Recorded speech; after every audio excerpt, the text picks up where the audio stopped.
네, 전해드린 것처럼 삼성전자 주가 하락세가 이어지면서 지난달 국내 증시 시가총액 비중이 2년 만에 최저 수준으로 내려갔습니다. 관련 내용 석병훈 이화여대 경제학과 부교수와 함께 자세히 짚어보도록 하겠습니다.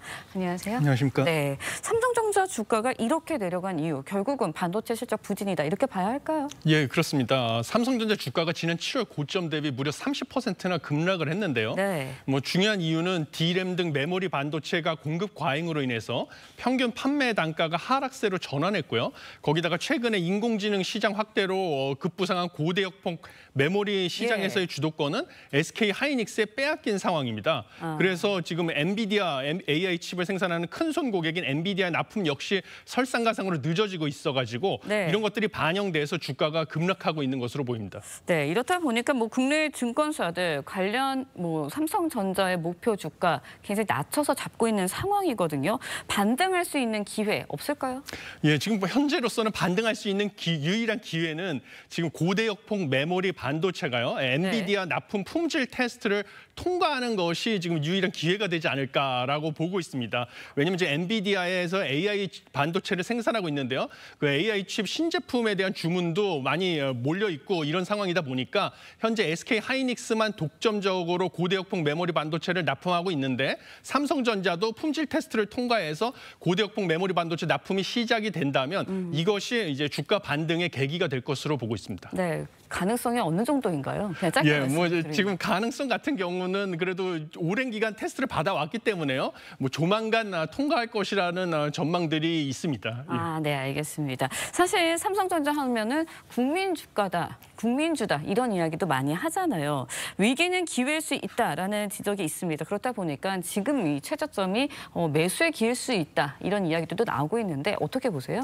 예, 지금이 주가가 역사상 최저점에 근접했다는 것은 사실이라고 저도 보고 있습니다. 그 가장 중요한 지표로서 현재 주가가요. 그 삼성전자 시가총액을 미래의 순자산 가치, 순자산이라고 하면 자산에서 부채를 제외하고 남은 부분인데 이 순자산 가치로 나눈 12개월 선행 주가 순자산 비율이 1배 정도거든요. 그 말은 자산에서 부채를 제외한 순자산의 미래 가치와 현재 시가총액이 같다는 소리입니다. 그래서 역사적인 저점이기 때문에 주가가 앞으로 장기적으로 봤을 때 상승할 여력은 있는데요. 중요한 것은 단기적으로 봤을 때는 현재 국내외 투자은행과 증권사들이 일제히 목표 주가를 하향 조정하고 있는 추세니까 무리하게 투자 비중을 늘리는 데는 주의가 필요하다라고 보고 있습니다. 네, 일단은 삼성전자가 내일 3분기 실적을 앞두고 있습니다. 실적 발표를 앞두고 있습니다. SK 하이닉스가 이제 삼성전자 실적 추월할 것이다 이런 관측도 나오고 있는데 어떻게 전망하세요? 예, 영업이익은 추월할 것으로 보고 있습니다. 왜냐하면 증권사 18곳의 실적 전망치에 따르면요. 삼성전자가 지금 반도체 부문에서 매출이 22조에서 24조 원, 영업이익은 5조 2천억 원에서 6조 3천억 원으로 전망이 되고요. 하이닉스는 3분기 매출과 영업이익이 18조 1천억 원에서 영업이익은 6조 7천억 원으로 전망이 됩니다. 그래서 결국은 3분기에는 SK 하이닉스가 삼성전자 반도체 부문의 영업이익을 4천억 원에서 1조 5천억 원까지 앞설 것으로 예측이 됩니다. SK 하이닉스 같은 경우는 그 AI 열풍에 따라서 그 고대역폭 메모리 반도체 수요가 크게 늘어나고 있는데 이 시장을 이제 선점하고 엔비디아의 독점 공급을 하고 있기 때문에 사상 최대 영업이익 달성이 유력한 상황이다 이렇게 보고 있습니다. 네, 알겠습니다. 그래도 일단 뚜껑은 열어봐야 되니까 내일 실적 발표 지켜봐야 할 것 같고요. 이번에는 물가 관련 소식도 좀 짚어보도록 하겠습니다. 교수님과 올해 들어서 몇 번이나 이제 물가가 오른다 이 얘기 했는지 모르겠는데 올해는 물가가 오르는 해다 이렇게 해도 과언이 아닐 것 같습니다. 최근 1년 동안 생필품 10개 중에요. 6개의 가격이 올랐어요. 그러니까 반 이상 60%가 오른 거는 마찬가지인데 어떤 품목이 가장 많이 올랐나요? 예, 지금 생필품 같은 경우는 역시 그동안의 이상 기후의 영향으로요.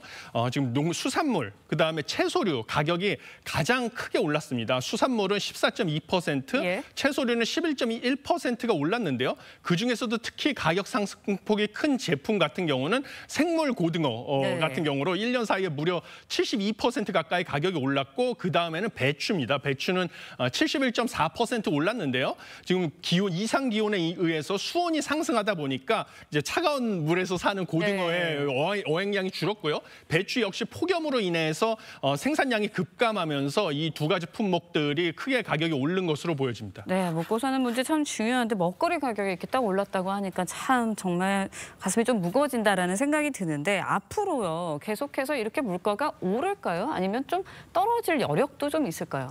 예, 지금 물가가 하향 안정화되는 추세인 것은 분명한데요. 예. 중요한 것은 그래도 우리 서민들이 일상생활에서 구입을 하는 생필품과 가공식품 가격은 당분간 오를 가능성이 높다 이렇게 보고 있습니다. 왜냐하면 네. 지금 이상 기온으로 인해서 농산물 가격이 안정되지 않은 상황에서요. 설상가상으로 중동 정세가 악화되면서 원유 가격까지 급등을 하고 있습니다. 그러면 많은 가공식품 생산업체, 그다음에 생활용품 생산업체의 생산 비용이 올라가고 이것이 가격 상승을 유발할 것으로 보이기 때문입니다. 네, 국내의 여러 여건이나 상황들 고려하면 결국 물가가 오를 수밖에 없는 상황인 것 같긴 하지만 그래도 서민들의 마음은 좀 답답한 것 같습니다. 오늘 경제 분야 이야기 서병훈 이화여대 경제학과 부교수와 함께 말씀 나눠봤습니다. 오늘 말씀 여기까지 듣겠습니다. 감사합니다. 고맙습니다.